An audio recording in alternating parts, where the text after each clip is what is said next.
बहुजन media ही आपकी media है। इसे मजबूत बनाने के लिए एक कदम बढ़ाएं। एक कदम भीम मिशन की ओर को सब्सक्राइब करने के बाद बेल आइकन अवश्य दबाएं।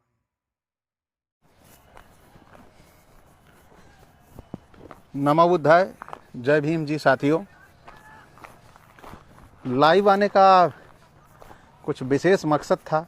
जो हमारे समाज में पीड़ित और प्रताड़ित करने की जो घटनाएं लगातार आ रही हैं, इसी के संदर्भ में आप सभी से बातचीत करनी थी, डिस्कस करना था।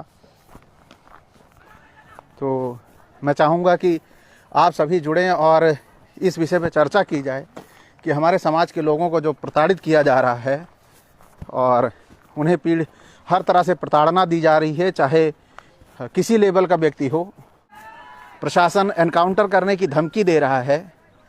तो मैं ये कहना चाहूँगा कि ये जो मनवादी सरकार है, ये आखिर बाज क्यों नहीं आती अपनी हरकतों से। अभी रिसेंटली आपने देखा होगा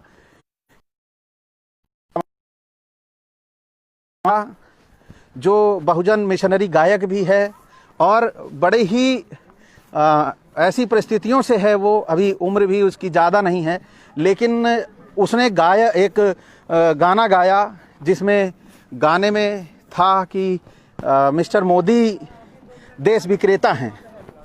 तो जब इस देश में संविधान ने संवैधानिक जो दी हुई है छूट, यहाँ पे जो हमें अधिकार मिला हुआ है, वो अधिकार है अभिव्यक्ति की आज़ादी। और जब प्रधानमंत्री इन घटनाओं में लिप्त है, जो देश के संसाधन हैं, देश की जो निजी परिसंपत्तियां हैं, उन परिसंपत्तियों को नीलाम करने का काम कर रहा है, तो किसी ने विक्रेता कह दिया तो उसमें उन्हें आपत्ति क्यों? या तो वो इस कार्य से विरत हो जाएं, उन परिसंपत्तियों को वापस ला लें। अगर नहीं लाते हैं तो वो निश्चित तौर पर विक्रेता कहलाए जाएंगे। तो इसमें विक्रेता कहने में तकलीफ क्या है? तो ये जो हमें सदियों से इनका शोषण हमारे साथ होता रहा है, लगातार हर तरह से दबाव बनाने का प्रयास करते हैं। आखिर क्यों? क्या हम इस देश के नागरिक नहीं हैं, या हमें बोलने का अधिकार नहीं है? ये होते कौन हैं जो हमारे बोलने पे हमें धमकियां देंगे, हमें मारेंगे? इनकी औकात क्या है जो हमारे ऊपर ये हाथ उठा दें? तो सवाल ये उठता है कि इन धूर्तों को सबक सिखाने के लिए जो शासन और प्रशासन दोनों में ये धूर्त विद्यमान है, जहाँ पर ये समझते हैं कि इनके दल्ले, उनको दल्ले ही कहेंगे क्योंकि वो उनकी रोजी रोटी अन्य सरकारों में, हमारी सरकारों में नहीं चल पाती है। तो वो दल्ले जो हमें धमकी देने का काम कर रहे हैं और हमारे समाज के लोगों को शासन प्रशासन से डरा रहे हैं, ऐसे धूर्तों से हम डरने वाले नहीं हैं। हमें जेल की सलाखें कबूल हैं, जेल की सलाखें मंजूर हैं, लेकिन सिर झुका के जीना नहीं आता। तो मैं ये आप सभी को साथ ये एहसास करा उनके साथ है। तो मैं आपको बताना चाहता हूं, हमारे हाई कोर्ट के एक नवयुवक एडवोकेट हैं, एक बाराबंकी का एसओ है और एक धमकी देते हैं। उसके लिए उन्होंने एप्लीकेशन यहाँ पर कई जगह पे लगा भी रखी है, राज्यपाल और डीएम एसपी वगैरह को सबको दे भी रखी है, लेकिन उसके बावजूद भी उन्हें न्याय नहीं मिल रहा।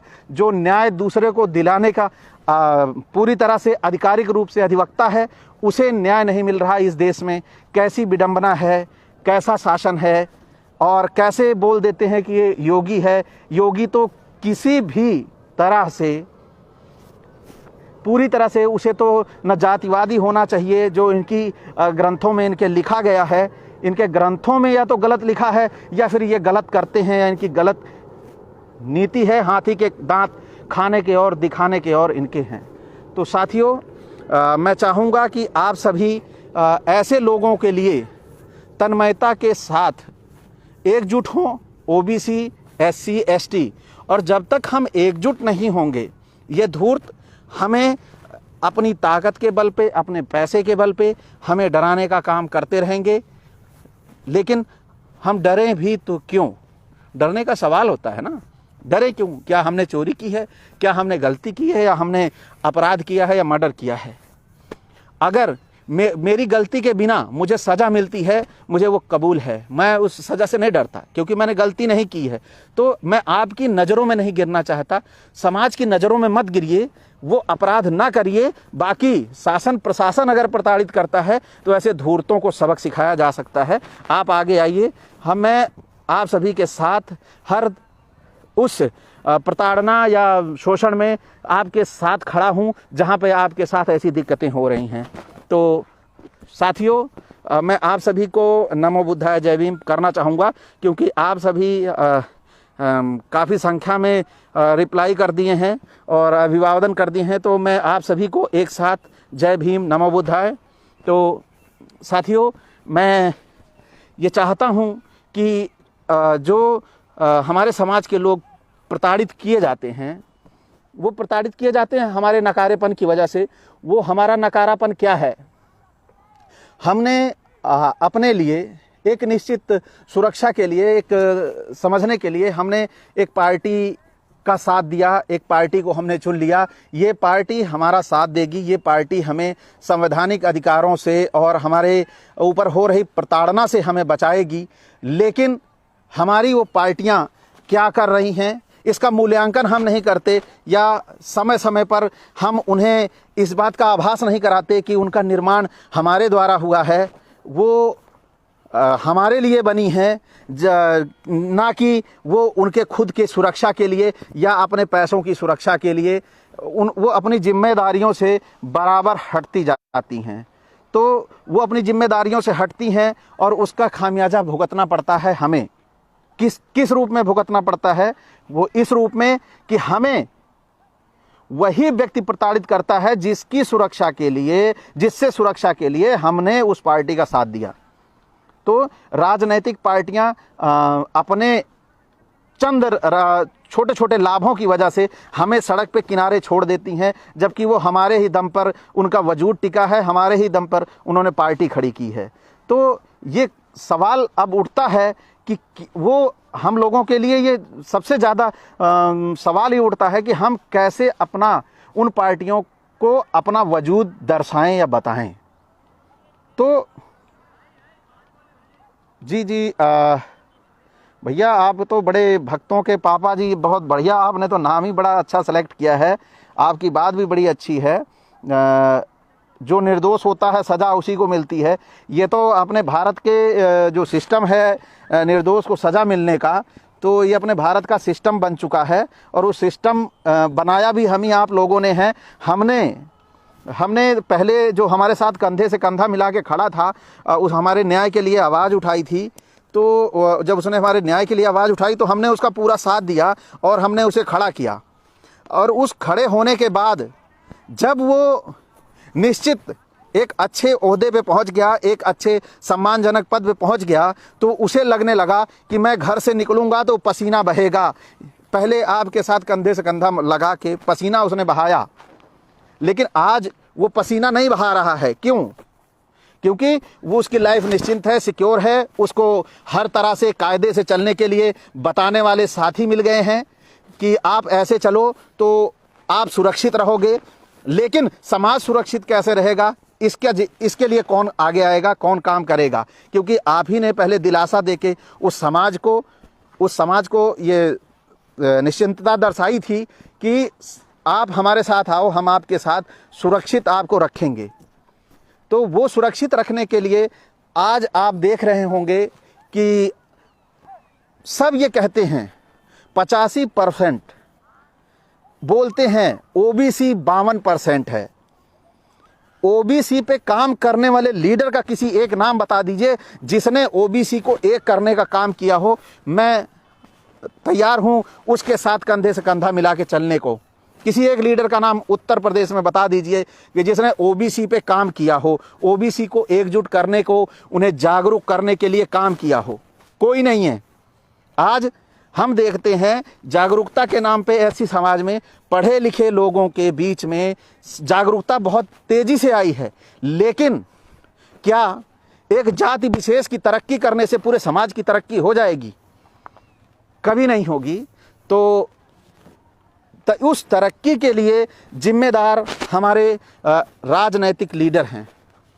तो मैं आप सभी से ये अपील करना चाहूँगा कि इस जो हमारे पूरे समाज की सामूहिक जो तरक्की है वो सभी वर्गों की प्रगति पे निर्भर करता है।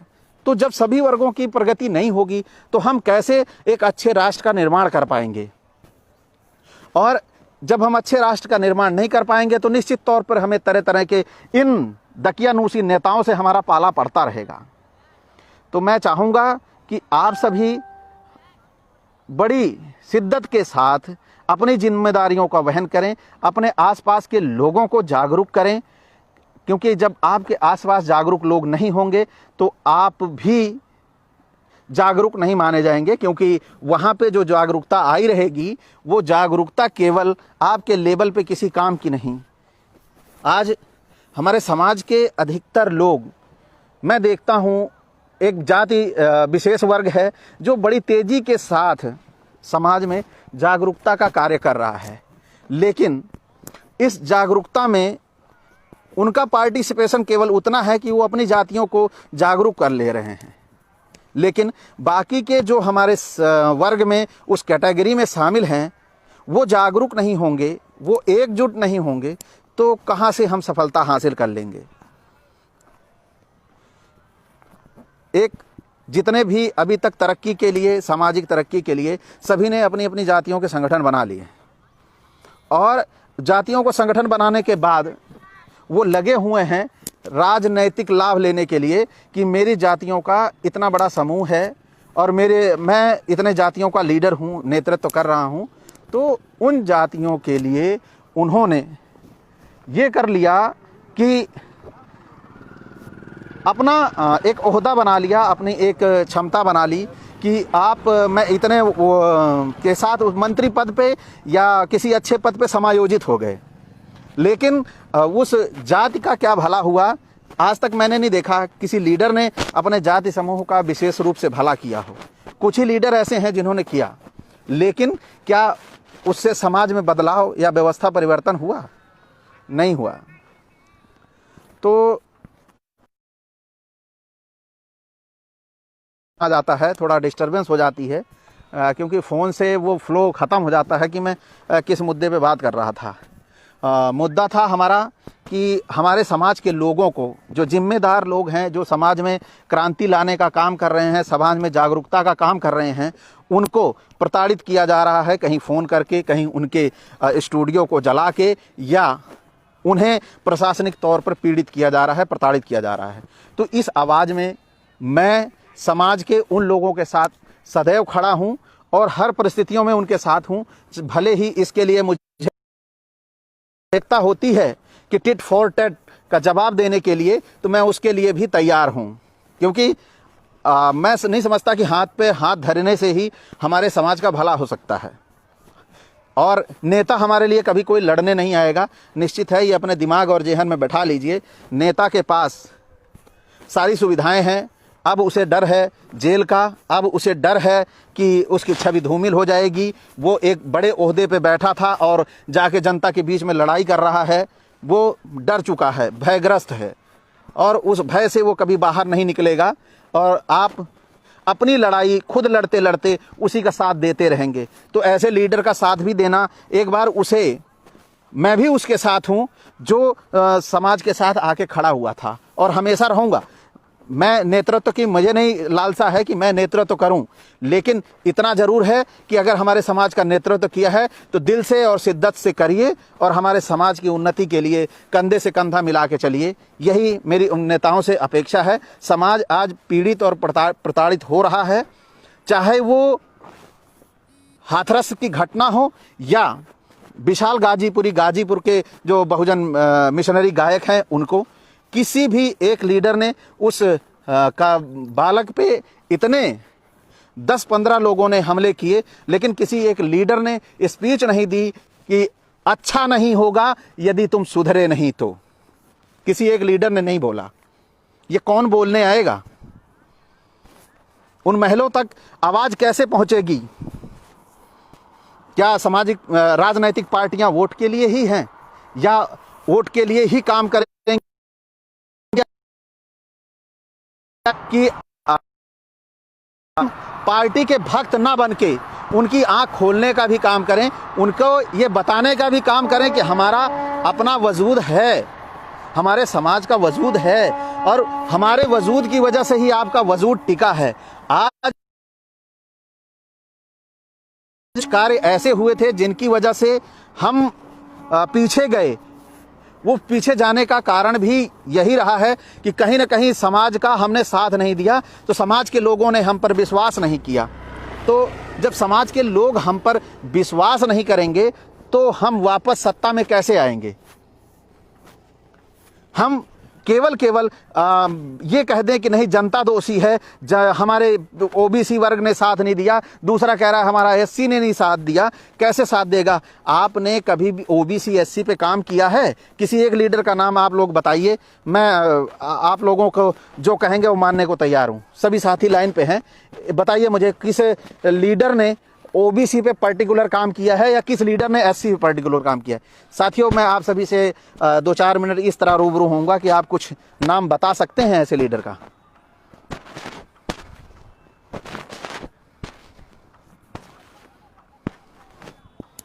आप सभी कुछ लीडरों के नाम बताइए जिन्होंने पूरी ओबीसी को और एससी को एकजुट होने का काम किया है अभी पिछले इन 8 से 10 सालों में।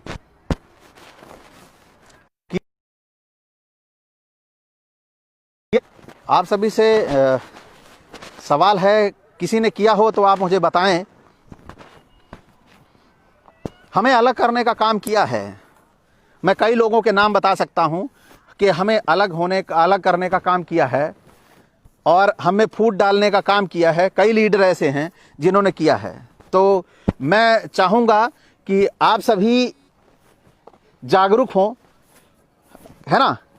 क्योंकि आप जब जागरूक होंगे तो मैं आपके बीच में वोट मांगने तो आ नहीं रहा हूं, लेकिन मैं इतनी आपसे चाहत रखता हूं कि आप अपने आप में एक बुद्धिमान बने, आप जागरूक बने और अपने लोगों का मूल्यांकन उस आधार पर करें जिसमें आप समाज की प्रगति हो। व्यक्तिगत प्रगति से समाज का कोई भला नहीं होने वाला। अगर एक नेता हमारा करोड़पति हो जाता है तो उससे समाज का कोई लाभ नहीं होता। तो सबसे पहले आप ये देखिए, मूल्यांकन करिए अपने उस लीडर का जो लीडर आपको अच्छे शिक्षा, अच्छे समाज की देने की बात करता है लेकिन समय पर वो नहीं दे पाता। तो इसके लिए आप क्या करेंगे? मजबूरी में साथ देंगे या फिर पूछने लगेंगे? कोई अगर बाप को समझा रहा है कि आप एक अच्छे समाज के निर्माण के लिए जागरूक बनिए, तो आपकी जिम्मेदारी बनती है कि आप जागरूक बने। तो साथियों, आप सभी बुद्धिजीवी हैं, मुझसे जो जुड़े हैं, और ज़रूरत है कि हम अपने समाज को एक अच्छी दिशा दें, प्रगति दें, क्योंकि सदियों से हमारा और आपका शोषण होता आया है। तो इस शोषण के खिलाफ आवाज़ आपको ही उठानी है, कोई दूसरा नहीं आएगा। राजनीतिक लीडर केवल समय पे जागते हैं, जब चुनाव आएगा तो वो जाग जाएंगे, नहीं तो फिर सोते रहेंगे। तो आप सभी से चाहूँगा कि आप लोग जागरूक बनिए और फिर पुनः एक बार आपके से मैं अभिवादन स्वरूप नमो बुद्धाय जय भीम करूँगा, क्योंकि थोड़ा अंधेरा भी हो रहा है और मैं टहलने के लिए निकला था। सोचा आपसे कुछ मुद्दों पर बातचीत हो जाए और रूबरू हो जाऊं आप लोगों से, क्योंकि जो समाज की दशा और दिशा जब देखता हूं तो मन व्यथित होता है और उस व्यथा को मैं आप सभी से डिस्कस करना चाहता हूं। तो आर्यन बौद्ध जी, नमो बुद्धाय जय भीम। मैं सभी साथियों से पुनः एक बार राधे भाई जी। लीडर नहीं, चमचों के नाम क्या हैं? भाई, अब चमचों की तो गिनती अपने समाज में कहने की बात ही नहीं है। चमचे तो ऐसे ऐसे हो गए हैं कि पता ही नहीं लगता कि वो चमचे हैं, क्योंकि उन्होंने अपने इर्द गिर्द का दायरा ही इतना स्ट्रांग बना रखा है कि उसको भेद पाना बड़ा मुश्किल है। बल्कि हमारे जो समाज के सच्चे लोग हैं, जो समाज के लिए रियल में काम कर रहे हैं, हम उन पे संदेह कर लेते हैं लेकिन चमचों पे नहीं कर पाते, क्योंकि उनका आवरण ही बड़ा ज़बरदस्त होता है। तो उस आवरण को भेद पाना बड़ा मुश्किल है। तो चलिए ठीक है साथियों, फिर आपसे बात होगी।